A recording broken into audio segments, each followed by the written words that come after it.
Hi, I'm Andy from Grace Church here in Sturchley.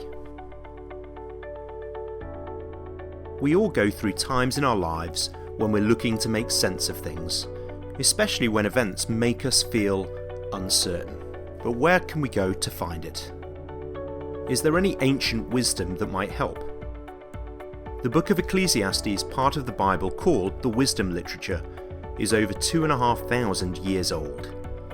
It was written by someone who at that time had access to unparalleled wealth and learning.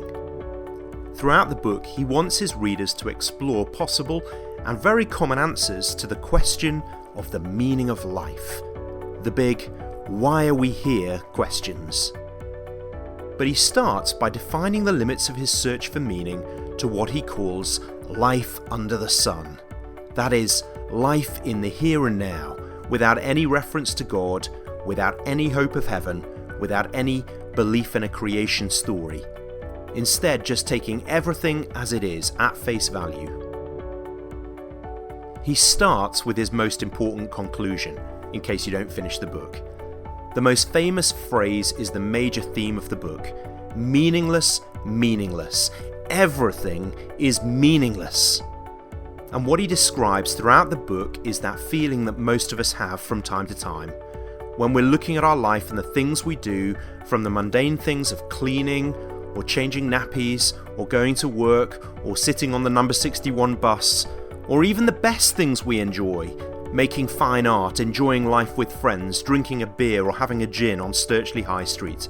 Everything that we use to try and make sense of life, he ends up describing as meaningless. But the term is more loaded. It's a sense that life is a vapour, a mist, in that it seems to have real substance, that you ought to be able to bottle it up or store it. But that sense of meaning, at least from the terms of reference of life under the sun, is elusive. Just when you think life is falling into place and you're finally making sense of things, it falls through your fingers and you have to look for meaning elsewhere. And he explains throughout the book the reason life has this cruel sense of vapour about it is because of three things.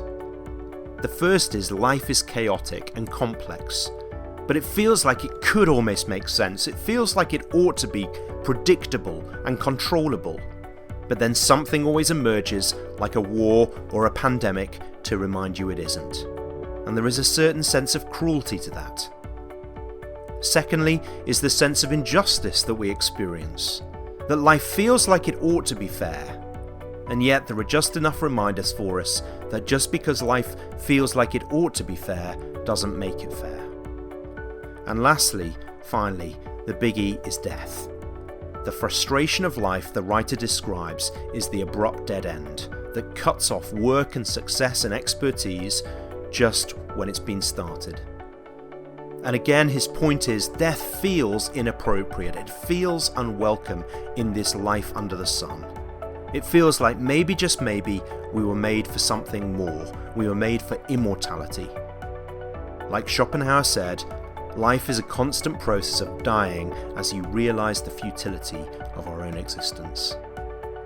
And through it all, the writer of Ecclesiastes expresses the frustration that however much we might feel like we're advancing and evolving as a species, these three things, chaos, injustice and death, still stalk us, waiting for an opportunity to pounce, chasing us down with anxiety, fear and grief. In many ways, the writer of Ecclesiastes was a postmodernist about 2,500 years before Camus and Sartre made it cool. Sartre summed up the spirit of our age when he said, "All things are born with no reason, continue through weakness, and die by accident. It's meaningless that we're born, it's meaningless that we die." But one of the points of the book of Ecclesiastes is to challenge us with a question. Is our framework correct? Is it right to limit ourselves to answers provided under the sun? Or is there a sense that with that view, no amount of searching is ever going to release us from the stalking sense of meaninglessness? Maybe we are missing the whole picture. Maybe there is some kind of life above the sun.